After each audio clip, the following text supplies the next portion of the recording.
Before it started, it was they were vying for it or shunning it, depending on their sort of intellectual snobbishness. And the people who really wanted it was children's television, and I think it would have come off on the first series then, because it had to be a sort of Enid Blyton, sub Enid Blyton or nothing. Yeah. We were trying desperately to get something which was adult as well as children, but we were not aiming for a children audience. In fact, I used to be regularly assaulted by outraged mothers who told me that I was the man who had made their little boy pee behind the sofa.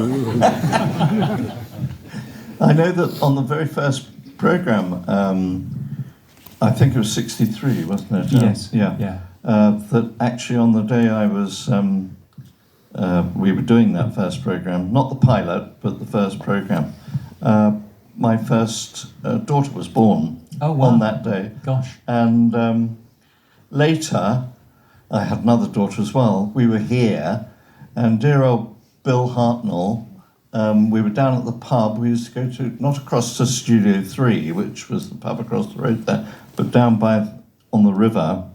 And Bill Hartnell cradled one of my children, so they can't remember it, but yes, I remember it. But you remember it on their behalf. Oh, that's wonderful. I think it was probably doing one of these series that were first done in Riverside.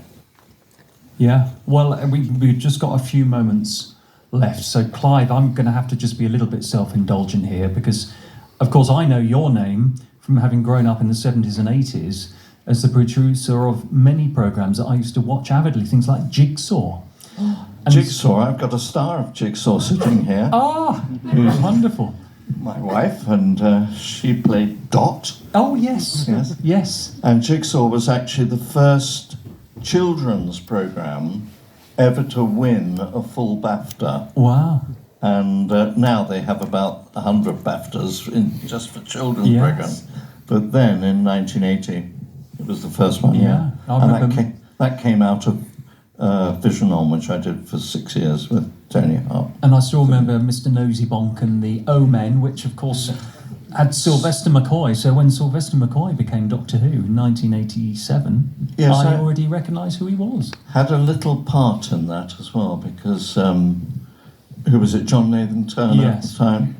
I think it was another school friend of mine. I can't remember his name. He was head of drama, and they suggested that everything should stop, and I can't remember what his name was. Do you remember? No, well, there were so many heads of dramas, weren't there? Oh, God. No, it was before Jonathan Powell. He was head of series, this guy. No. Peter Cragine? No, sorry. No, we can go through thousands of names.